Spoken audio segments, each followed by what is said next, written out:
نحمده ونصلي ونسلم على رسوله الكريم اما بعد فاعوذ بالله من الشیطان الرجیم بسم اللہ الرحمن الرحیم وبشر الصابرین الذین اذا اصابتهم مصیبہ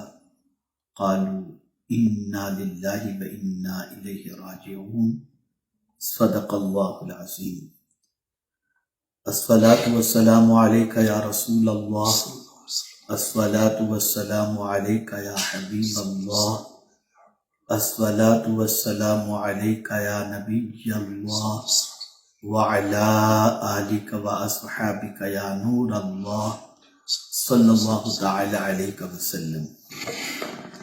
میرا خیال ہے کہ پوری دنیا میں سب لوگوں کو اس بات کی اطلاع مل چکی ہے کہ سنی دعوت اسلامی کی عظیم مبلغ قاری قرآن اور صدا خان مصطفیٰ قاری محمد ریاض الدین اشرفی نجمی اب ہمارے درمیان نہیں رہے۔ قاری صاحب کی شخصیت محتاج تعارف نہیں، ان کے ماننے والوں کی ان سے محبت کرنے والوں کی تعداد پوری دنیا میں کتنی ہے اور کتنے لوگ ان سے محبت کرتے تھے، اس کا اندازہ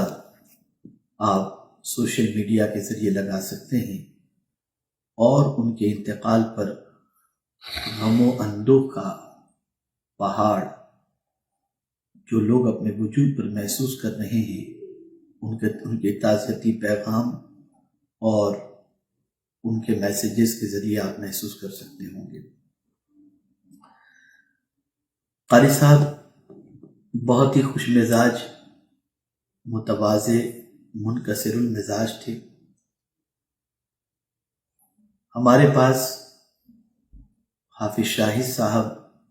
جو اس وقت ہیوسٹن میں رہتے ہیں امریکہ میں، وہ اپنے بیٹے کے ساتھ قاری صاحب کو لے کر آئے تھے اور انہوں نے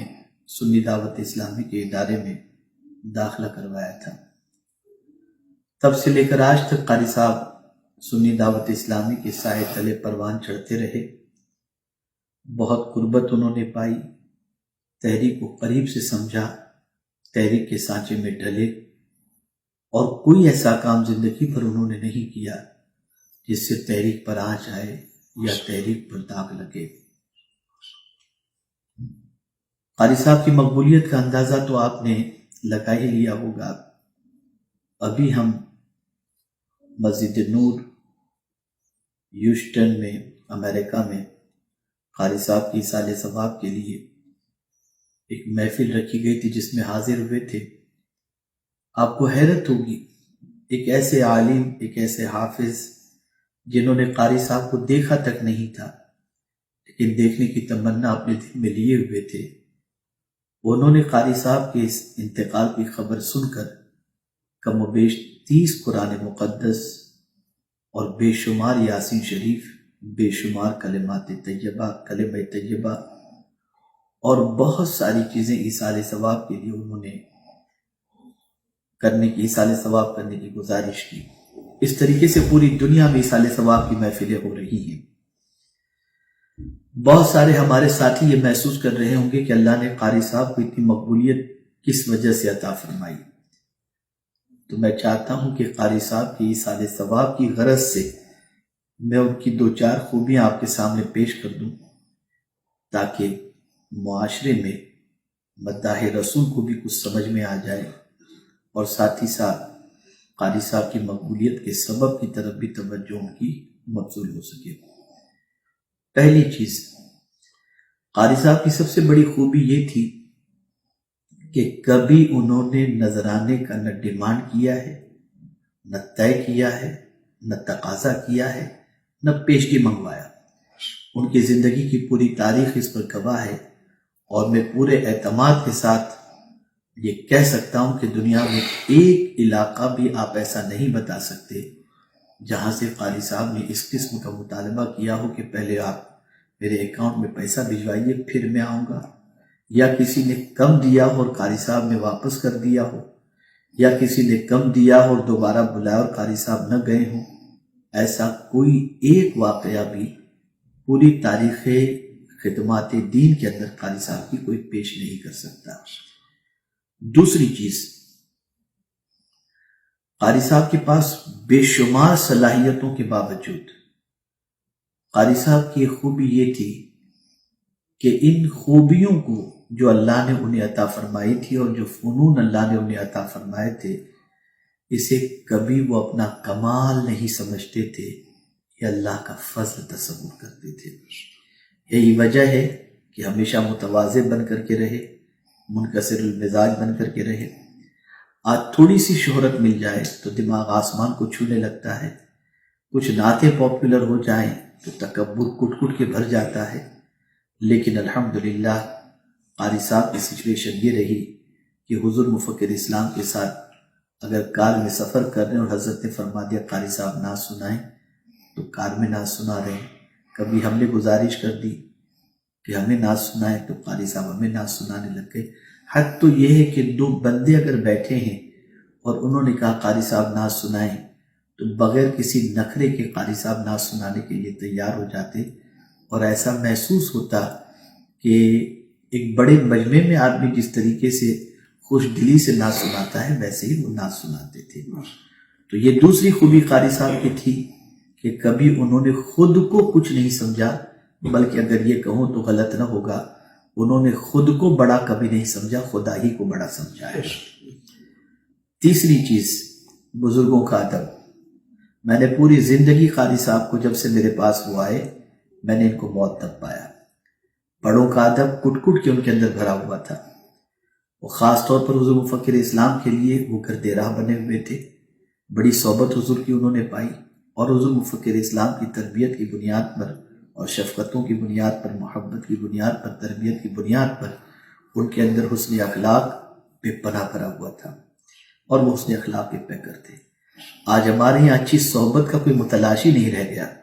خود ہی کو آدمی مکمل سمجھ کر بڑوں کی صحبت کے اندر بیٹھنے کے لیے تیار نہیں ہوتا۔ لیکن قاری صاحب کی مقبولیت کی ایک وجہ یہ بھی تھی کہ مؤدب تھے اور ہمیشہ بڑوں کا خیال کیا، بڑوں کا احترام کیا، بڑوں کی خدمت کی۔ چوتھی خوبی قاری صاحب کی، زندگی بھر تحریک وفادار رہے۔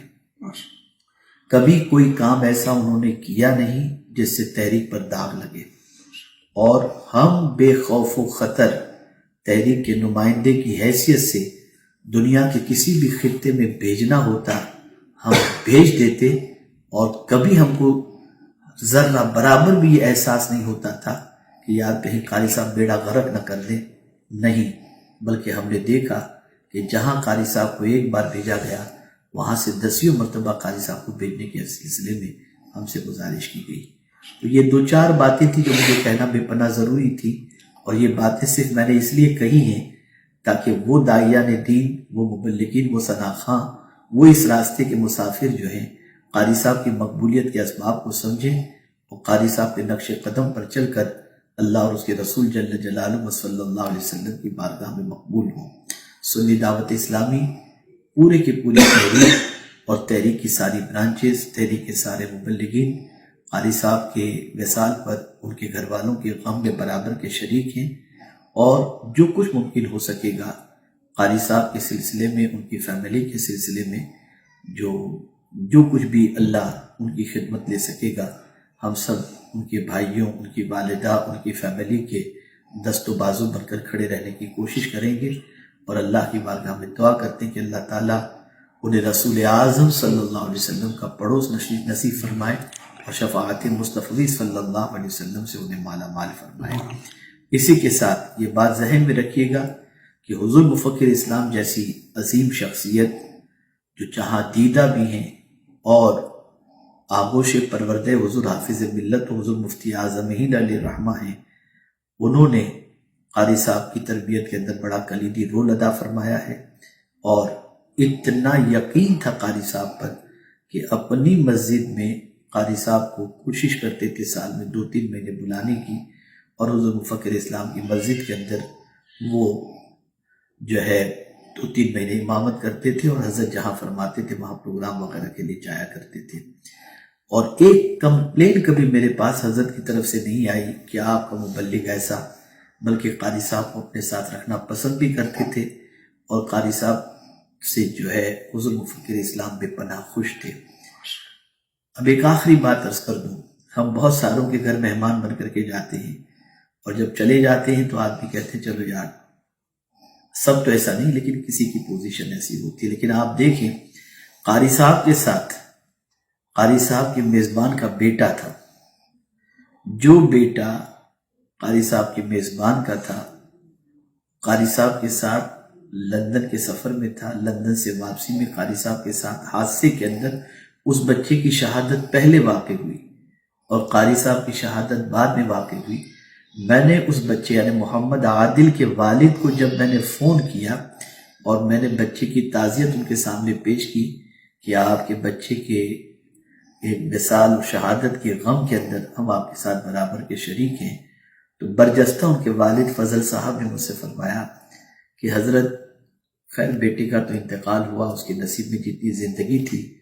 اتنی زندگی اس نے پوری کر لی، لیکن میرا مہمان چلا گیا۔ ظاہر سی بات ہے کہ انہوں نے اپنے میزبان کے گھر پر رہ کر کے اپنا اعلیٰ کردار پیش کیا ہوگا، تبھی تو ایک میزبان قاری صاحب کے بارے میں یہ کلمات خیر کہہ رہا ہے۔ ساتھیوں، سیکھوں ان کی زندگی سے، اور اللہ یوں ہی کسی کو مقبولیت نہیں عطا فرماتا، پہلے اللہ اس کی مقبولیت کے سلسلے میں اسے نیکیوں کی، اس نے اخلاق کی توفیق عطا فرماتا ہے، پھر اللہ کسی کو مقبولیت عطا فرماتا ہے۔ میں جملہ سنی دعوت اسلامی کے نعت خواں حضرات سے، مبلغین سے گزارش کروں گا کہ جن خوبیوں کا میں نے تذکرہ کیا ان خوبیوں کو اپنی زندگی کے اندر پیدا کرنے کی کوشش کریں تاکہ پروردگار کی بارگاہ کے اندر مقبول بھی ہو سکیں، اور یہ سارا دعوت دین کا کام ہمارے لیے توشے آخرت بن سکے۔ اللہ تعالیٰ قاری صاحب کے درجات کو بلند فرمائے، اور پروردگار رسول اعظم صلی اللہ علیہ وسلم کی شفاعت انہیں نصیب فرمائے۔ السلام علیکم ورحمۃ اللہ تعالی وبرکاتہ۔